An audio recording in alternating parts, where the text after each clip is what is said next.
Welcome back, everyone. I hope you're doing well. I'm so excited because I have one of the youngest guests on the podcast today.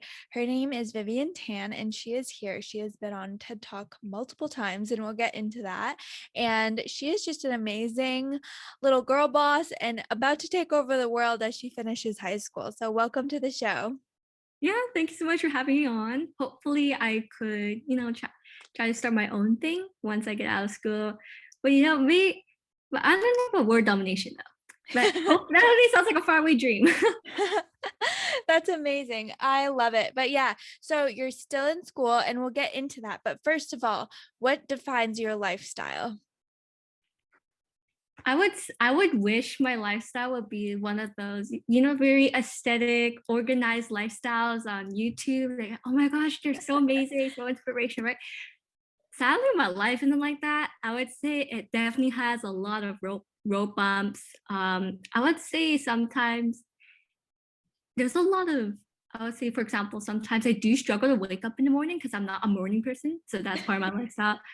But other times, it's a lot of balancing between work and also kind of like different aspects in terms of like hang out with friends and family and also school as well. So a lot of juggling in terms, Yeah. especially my nonprofit and also speaking as well.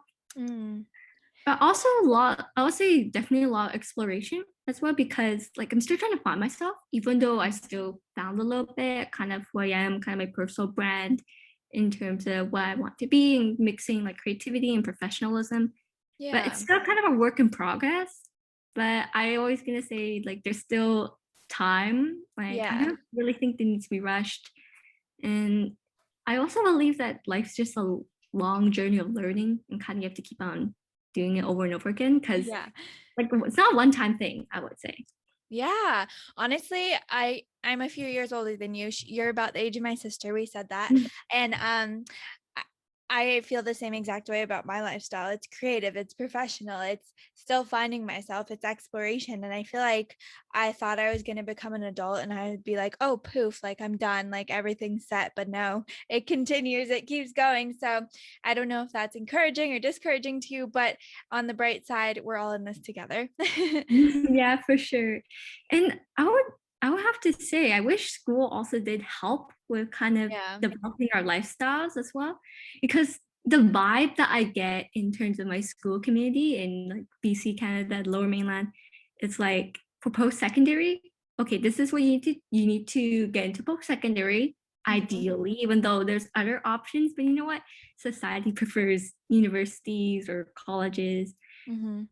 but we're not going to really tell you how to get there or what life skills you need to learn in order to become an adult. So we're just going to teach Exactly. you other random stuff that might not be that useful. Exactly. Same with here in the US. Like I talk about this a lot when it comes to finances. They don't set you up for success in that sense, but also too when it comes to lifestyle, I totally agree because school's teaching you like science and like history, which is great and all, but it's like how are we forming as adults and how are we figuring out our life beyond school? And in the US, like it's probably somewhat similar, maybe a little different, but I think that's something that we could work on together. Mm, yeah, that's true. I also heard that like it's somewhat, I don't know, correct me if I'm wrong, but I feel that it's also what I've heard from other people from the US. It's somewhat similar in terms of competitiveness in terms of like going in post-secondary, Yes. which, and also, trying to get a job, and auditing can be pretty competitive. Yeah. Like, I don't know why. It seems like a competitive environment because there's so many people trying to apply to something and you have to set like high expectations for yourself. And Yeah. sometimes it can be a little bit damaging, like towards Oh, like physical mental health. Like, yeah. I totally agree. Like you are preaching to the choir and I love what you're saying because I totally agree. Like, even though I'm just about to graduate college, like I can totally see that. And I think social media doesn't help because we're always posting the best part of our lives. But I think the US in general is very competitive and it is damaging. And honestly, like I don't share a lot of behind the scenes like mental health stuff in my life, but sometimes I do get in lulls myself and like I realize like I've done so much. I've succeeded in so many ways, but sometimes I forget that because everyone else is just like shouting out what they're doing and it's like, ooh, it's overwhelming. Yeah. You actually brought up a really good point about social media and kind of forgetting like our own accomplishments. Because Yeah. when we see like other people's their various accomplishments, like what they did, it's definitely like they have something that we don't have and naturally we want it. Right. It's like, Yeah. oh It's man, human I nature. wish I got it. But I would say like a lot of times with like success and all that, everyone sees all the good parts, but the behind the scenes, no one really talks about that or to kind of show that there's a lot of work, a lot of struggles that kind of Yeah. goes behind like our successes and what we Yeah. do. Yeah, no, you're totally right. And I can see both sides to that because I really do enjoy the entrepreneurs who share the rawness and the crying behind the scenes.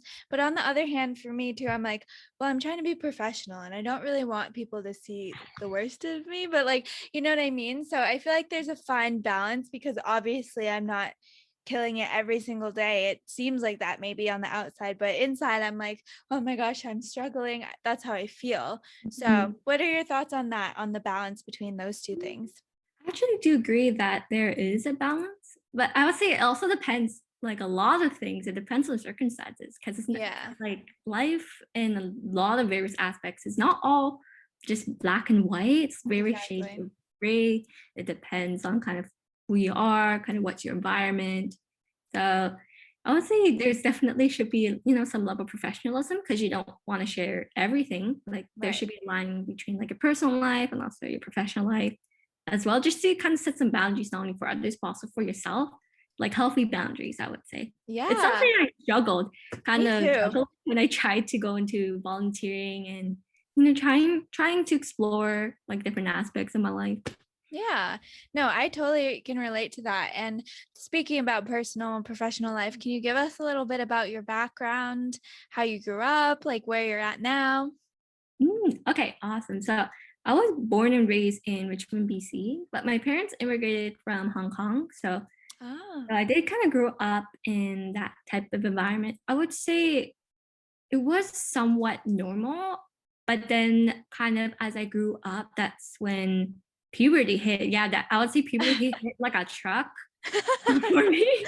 That's so Um, funny. and I would say in elementary school, like people would think I was probably the really, really good kid. Like people like, yes, I was a good kid, but I also didn't listen that well. And that actually was also kind of a big red flag as well, because I couldn't speak until I was 3 years old, I did hear actually. that.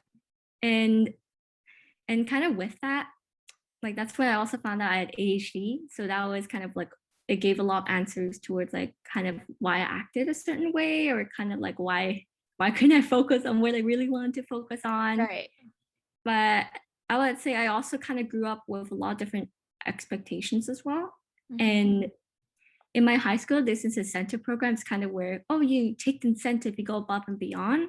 It's Hmm. great for you to push yourself. But a lot of times I also did struggle with kind of making sure I'm not pushing myself too much Yeah. and also trying not to compare myself with others and burnout and also setting like healthy friendships and relationships because I would say with an academic based environment where you really want to do good and everyone else wants to do good, it can also be hard to find the best friendships out there as well. Yeah. No, I can totally relate because in school, I mean, I'm almost done with school, which is weird, but when I was in high school and middle school, I was really trying extra hard. I really wanted to get good grades. And honestly, I was my own worst enemy, putting all the pressure on myself. Um, but it can be draining and it's hard in that spot sometimes for people to relate to you because you're so focused on being the best you can be and sometimes other people aren't and that's totally fine, but I feel like you have a maturity to you too. Thank you. I would, I would, I would say like perhaps it's probably because like I would say definitely when you try to grow, there's also comes a lot of pain from it, and Yeah. a lot of the aspects I also felt like sometimes I didn't really fit in because some like you said also as well because I kind of relate so much to how other people don't really relate to why you want to achieve so much and academics, and also especially when you don't meet your expectations, you beat yourself up over so much, and it's so Yeah. hard not to get wrapped up in all of your negativity. Mm-hmm. And yeah, I would say it was pretty hard, but I'm still learning, but I would say kind of sometimes regret thoughts. It's a lot about just interrogating yourself and questioning it if it's really true or not. And Yeah. that's when you realize, wait, that's actually not that true because there's actually no concrete proof. It's just my assumptions or just thinking ahead. Yeah, no, literally my life right now. Like if you took that like 15 seconds that you just said, I feel like that is me right now, to be honest. And I think it's something that we all struggle with, especially us wanting to achieve a lot and have big goals and dreams, because I feel like for me, I'm always planning ahead, looking ahead, what's next, what's next. And I'm kind of interrogating myself, like you said, and we're our own worst enemies. So yeah, it's true. It happens. Yeah. And it's something that I think we're probably both constantly working on, which is great. And Yeah, that's great. And yeah. sometimes thinking ahead, like it can be actually a great thing. You know, you always plan ahead, you're prepared if, any mishap comes up. So it's like, phew, right? But it can also cause you a lot of unnecessary worries, or it could cause other people to view you strangely. It's like, why do you think it's so far ahead? Because Right, I right. remember there was this one time I graduated grade 7, a graduation ceremony, we're all partying. And I said to my kindergarten teacher, I'll make sure to visit next year. And then my kindergarten teacher looked at me as if I grew another head. And I didn't realize it back then, but then my mom told me it was because you're thinking too much far ahead. That's why she's like, you should enjoy your moment like in the present sometimes. Yeah. Yeah, no, it's so true. And I think I struggle with that a lot. I think that's funny that you were so young and did that, because I probably was the same way. And you also mentioned, and you've done a TED talk on having ADHD. For such a focused, like goal-oriented person, like how is that a struggle for you, and how do you kind of overcome that daily? I would say that's a really great question. And I would say with that with ADHD, there definitely is a lot of struggles in terms of what people call executive functioning. So it's kind of the aspect in terms of organizing, memorizing, like for example, cleaning, studying.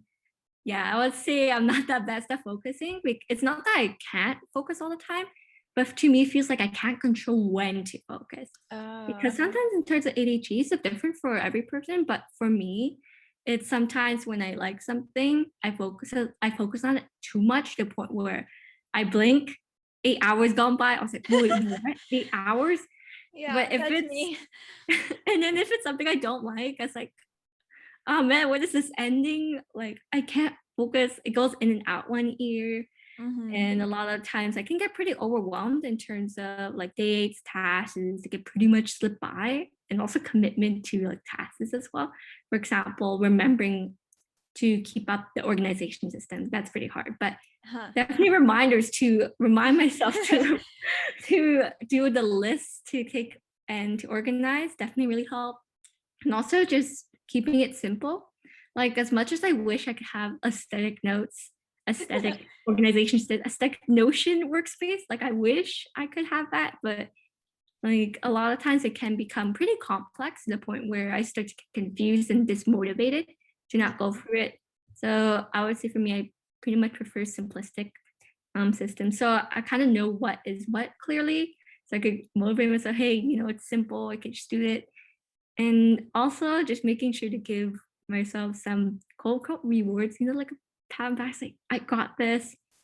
And also sounds kind of cheesy, Mm. but definitely try doing a mini journal. It doesn't have to be that long, but